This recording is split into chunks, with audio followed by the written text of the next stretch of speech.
Everybody, and welcome to the show. Bass and Bonsai, we are finally out of the house again, and we're going to be, well, along the edge of the water. So I'm out here doing a little cast testing stuff. If you guys can make it out, way up there, Seth's rug burn, getting ready to get the AC fixed. So buckle up and hang on. We're just gonna... I didn't know Mike was a Swiftie. Look at that, Swiftie Street. That little disco, boy, they had a Swiftie party out here. But anyway, I'm gonna skip this area. Like you come up here, but I'm gonna go up there to that dock and I'll cast down along the edge of that because the wind's gonna be able to help me out. So to further along our little, what I like to do when I'm fishing along the bank. And as you can tell, the water is down. Like, I would love if this place would get back up to its, you know, where it can be, but I don't think it's been up there for years, is what Mike said.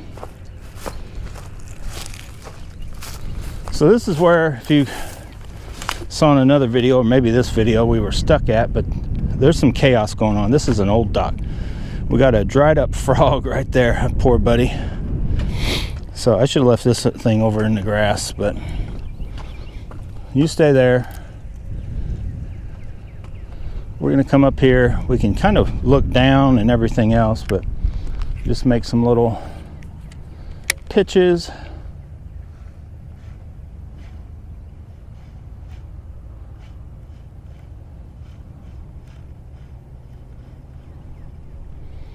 The chatterbait. So as you can see,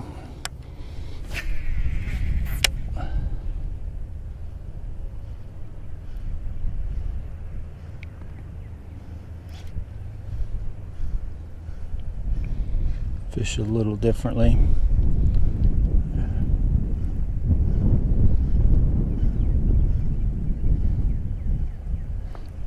Like, oh, I got a fish. I turned to show you guys. I'll talk about that in a minute. Let me get this guy in. I'm gonna have to boat flip him. Look at that fish. That felt good. Okay, so I was turning when this fish hit, because here, this place sets up kind of funny. Like, you might look at it and think, oh, there's a dam down there, but that's actually not that. Well, it's kind of the whole dam. So they started building it and it comes all the way over, but here is a spigot out there, if you can make it out. You know, the tube to where, so technically it should be up to here when it's at its full height. But anyway, let's take a look at what we did here. Then I'm gonna let him go. It's cold. When it's this cold, kind of opposite of the hot, it's not really doing him any harm out of the water a little bit longer. So awesome little deal here. Wow, he feels colder than the water did when I rinsed my hands off earlier. Down in there, eating that chatterbait. Oh, kiss it. Mwah! You are so beautiful to me. Okay, so that little Niobe, that dude right there, that is our Dirty Jigs Bluegill 2. I threw on that Niobe. It was actually started out as a Fire Tiger. I just took the Fire Tiger skirting off because I wanted that gold blade with that bright orange belly kind of thing. And that little bait, I think it's caught the most fish today. I don't know if it'll all be on this video, but so far this combo may be my best now. Do it all, like all around combo that I use, because the blade, in all honesty's limiting factor is the overall length. I mean, you can do a lot with 6'8", but I don't know, it's hard to explain. Just the blade,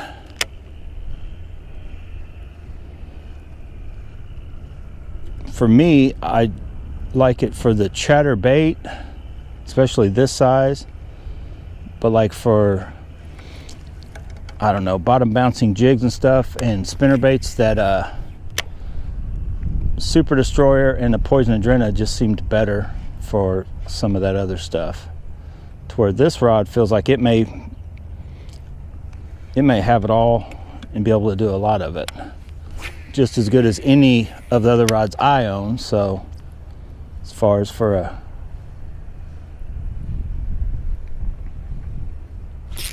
There's another one. All right, maybe they're starting to hit. Water's warming up.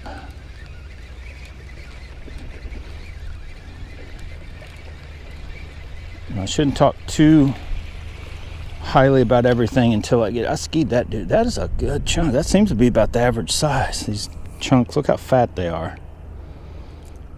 On the top of the mouth. Mwah. So yeah, this so far, and I couldn't talk too highly about it. It's basically, what is it, 3 for 3 on the 2 for 2 on the chatterbaits, and then 1 on the spinnerbait. It's just crazy light, sensitive, and I think it's got the right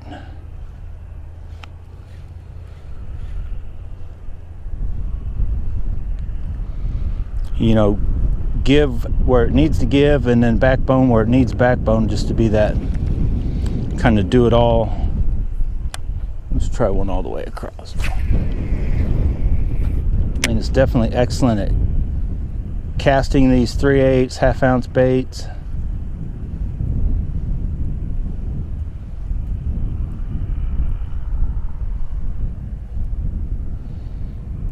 This is just first initial fishing impressions. I mean,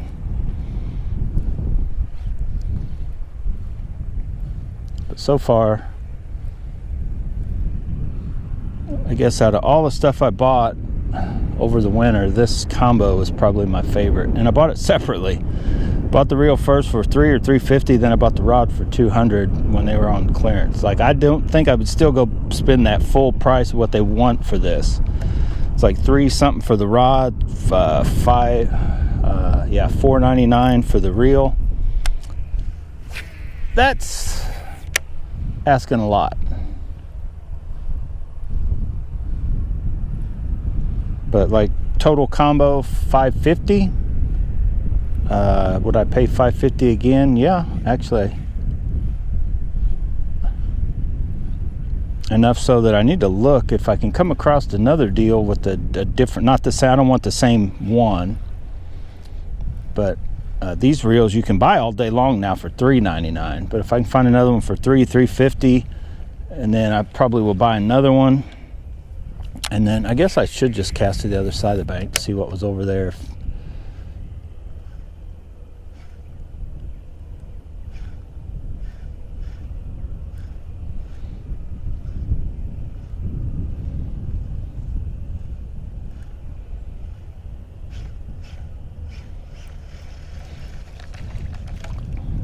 So yeah, cast right into the wind. Probably have to go a little bit faster. Pretty shallow right through there.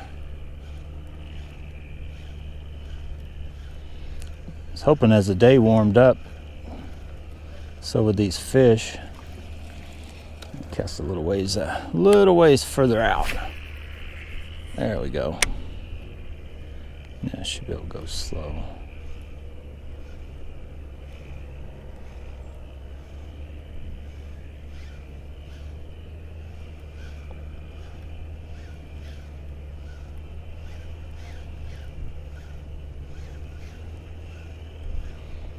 So, I guess you could say that the chatterbait bite is actively working now. Oh, how'd that happen? The thing looked like it was just going fine.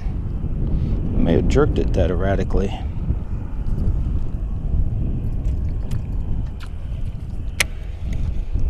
Well, let's run one right. Oh no, the wind caught it. I was gonna say let's run one right along that edge, but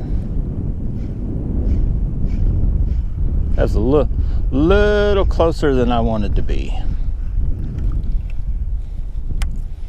Let's try that again. Okay, that's more like it, right?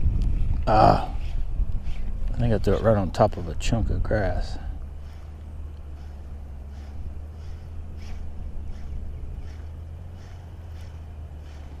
Now, if I catch a 5-pounder, I'm going to jump off this thing. I'm not going to dock flip anything over them little, I don't know, what are they, pound and a quarters, pound and a half, whatever we caught.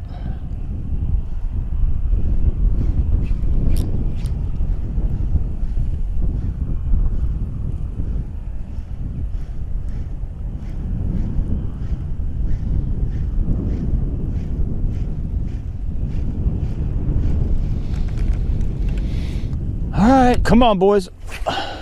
Give me one. Give me something. Give me two. Give me three. Yeah, you just... Them, whether it be the Niobes, the Jackie Hammos, or whatever, they start right up. Like, I just start turning that handle lightly, and it just... You feel it start vibrating.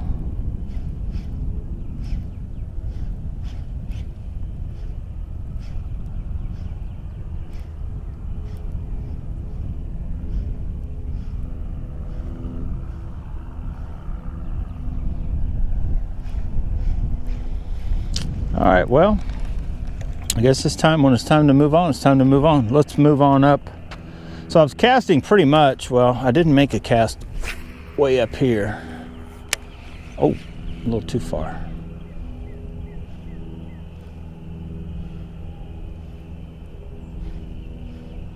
I'm gonna say I've pretty much cast all around these spots. So I'll probably walk a little further on up instead of just going down here and then going back up that way. I've pretty much made a lot of casts right there, so let's make a move. Time to make a move. I could always come back here and try a spinnerbait when I get time. All right, I am gonna stop off right through here.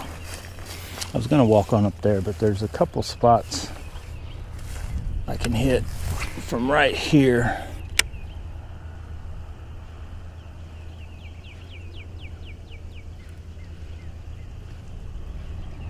And I like the way the banking's kind of open right through here.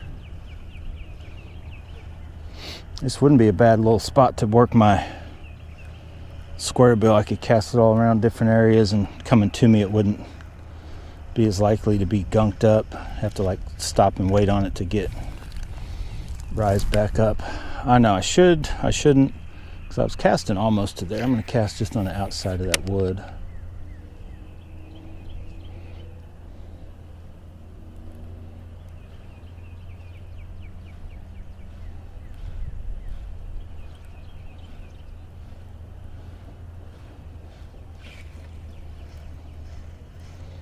I got paranoid on that one. I thought, oh, I'm going to get caught in the wood.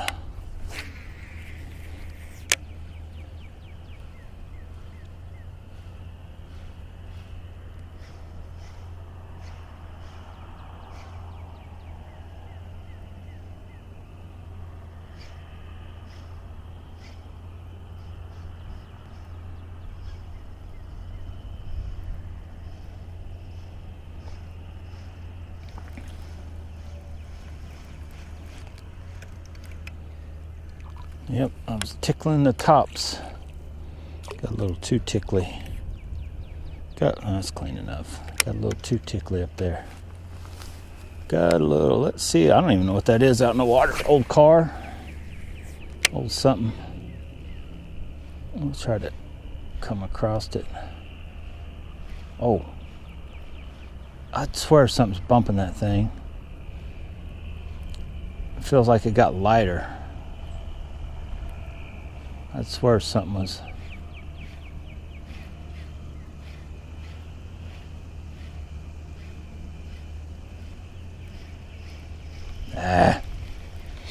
I was just waiting.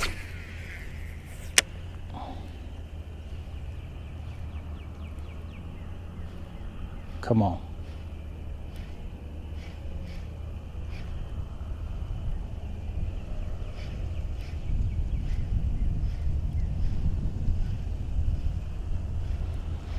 I know, I've been hooking these fish. I've been doing the hook set on chatterbaits pretty much the whole morning wrong. I know I'm putting a little too much of a jerky jerk in them, but I just can't help myself. Oh God, that's a giant. That's a giant, boys. Oh God, I'm gonna run to it. That is a big fish. It's taking me over to this wood. Oh, now it's back out. Oh, there it goes. This is a giant. It's a freaking giant, guys. I knew as soon as I set the hook. Oh, that's a good one. Oh, it's not as... That thing is a bulldog. That thing felt like a 5-pounder. I know, I'm laughing too. This is I hooked in the top of the head. That's why. Okay, I'm going to show you guys this. I don't know how I got that in the top of the head. let's talk about this real quick. When you hook them like I had that guy,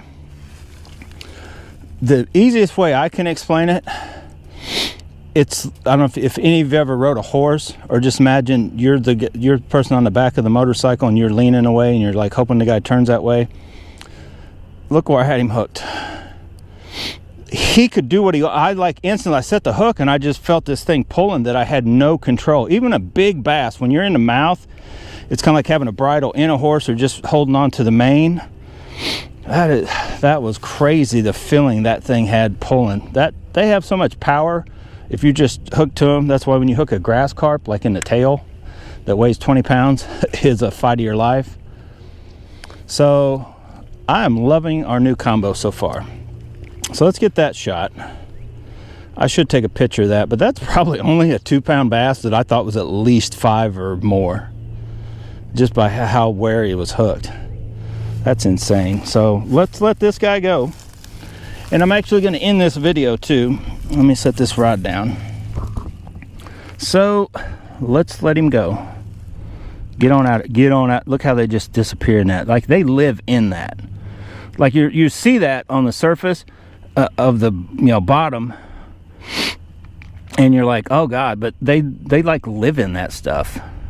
They can like go right through it, and then I don't know, it's just hard to whatever. I know I shouldn't be touching it, but yeah, that mossy gunky stuff is what makes it to where, and it kind of comes together. I've talked about in the videos, when those lightweight, this chatterbait,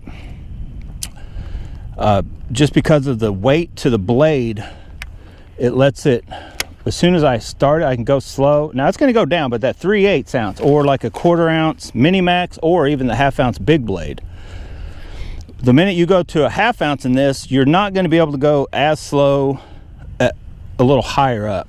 So it depends on what you're out doing, and I usually fish a chatterbait wanting that. Then once I hit deep water or deeper water, and especially where I can bounce like crankbaits off the bottom, or I can run rattle traps to it, it's kind of where, in my opinion, the chatterbait bite for me, I kind of slow down a little bit. But anyway, I'll probably catch more fish, maybe not.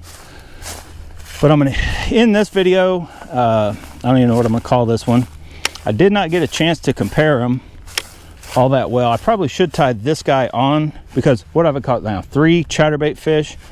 Seem fine on the hookup ratio so far, because, well, even though that one wasn't in the mouth, I think he hit at it, and it was probably the hardest way. I don't know that I've ever hooked fish outside of the mouth with a chatterbait, come to think of it. But so far, loving this rod and reel combo. And this one gave out on us, right? No, it was because we snagged it. But anyway, so I may go ahead and do that. Tie off, just cut the leader, tie it onto this one, and finish out. If I catch any more, I'll show you guys that on the video. But for now, we're going to end it. Thank you guys for watching. Stay tuned, a lot more coming. This is just, I mean, I wouldn't even be out here. Like I mentioned, we're waiting on rug burn. I see it still up there in the garage getting worked on. So I was like, well, I basically said, well, I'll bring my fishing stuff out and I'll do a couple videos while you guys working on the truck. Oh yeah, no problem. So that's kind of just what I'm out here tinkering around, messing around, trying different stuff. And I knew it's probably that time, that water temperature. I don't have a way to measure the temperature, but it's getting warm enough. They're chatterbaits are working, as you see. So anyway, get out, go bass bonsai, but whatever you do, make sure you have fun doing it. I'll see you around.